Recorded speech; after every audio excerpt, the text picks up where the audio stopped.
Well, I tried to suckle on the teat of hope. But damn it, Marvel just can't stay out of their own way. After squandering all that goodwill they built up after the Infinity Saga by going all in on the multiverse of matriarchy, I was hoping we were gearing up for a comeback after the success of Deadpool and Wolverine. I mean, they weren't messing around anymore. Bring in RDJ back, the Russos back. I'm sure Kevin Feige and Bob Iger felt a tugging in their britches after the RDJ reveal left the internet buzzing. Was it desperate? Absolutely. Look at this. Almost tasted that. Num num num num, eat it up. Go play okay, 3, 2, 1. You know I'm the hottest. You ain't never gotta heat me. Enough. There might be some children around. I assume they were falling back on known commodities as an acknowledgement of their failures since Endgame. But I guess old habits die hard because the new trailer for Fantastic Four just dropped. Take a look at this.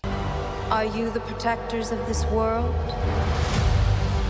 Yes, we are. I'm a Silver Surfer.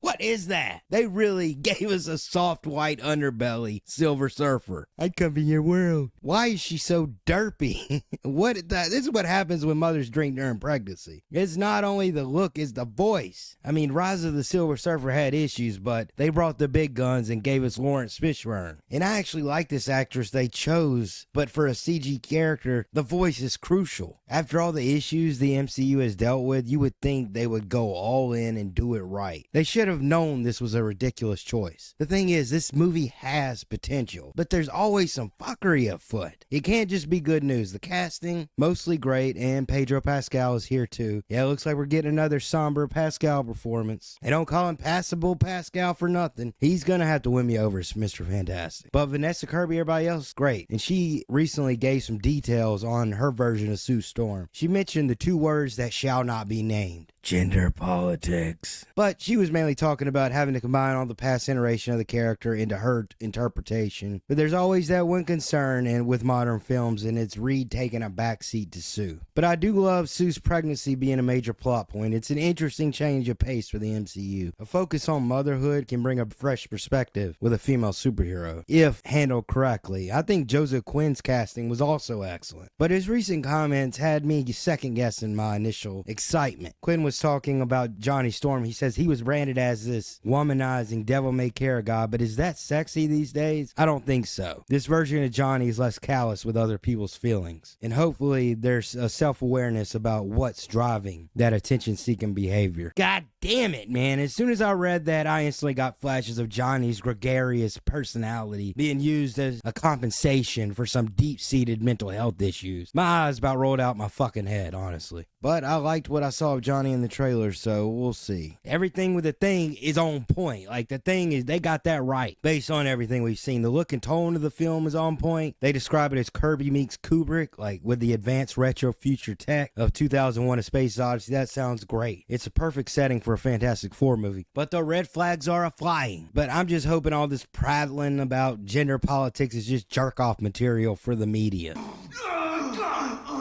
gonna judge my dick so fucking hard in here! This movie's gonna kick off Phase 6 and they have bet the house on it. I mean, assholes are gonna get tight at ye old Marvel headquarters. A pleasant reprieve for some, I'm sure. Thunderbolts and Fantastic Four need to be competent to ensure continuity for Doomsday. They had 3 opportunities, but Brave New World completely shit the bed. There was an attempt to course correct reshoots to make the film less divisive, but unfortunately, that potential shriveled faster than a dick in freezing weather. We were presented with nothing but a dead-end conspiracy plot concocted by a radiated nutsack. Captain America, he was relegated to a Walmart Iron Man. All the while, they completely forgot to give him a character arc. They attempted to replicate the Winter Soldier success, but they failed to understand what made it successful to begin with. Early MCU phases balanced the action and spectacle with a strong character focus. But recently, man, Marvel's struggles with character work continues to plague them. Thunderbolts might be that next victim. I mean, it's one of those movies that's going to be boom or bust. It's either going to be solid or completely forgettable. Probably doesn't help that washed out tone of the movie looks like the inside of an asshole. And on top of that, Brave New World's failure puts even more pressure on Thunderbolt's shoulders. Marvel kind of worked themselves into a corner after attempts to modernize the Avengers failed. And then on top of that, the Jonathan Majors controversy, Phase 5 had to shift focus to Doctor Doom. But unlike Infinity War, where the groundwork was already laid, Doomsday won't have that luxury. Marvel better put their big girl panties on because they're gonna need need a miracle to pull this off. Let's just start with a single competent movie first. And Thunderbolts might be the one. I've heard some good things. If it's good, it might be time to suck on the teat of hope again. Like,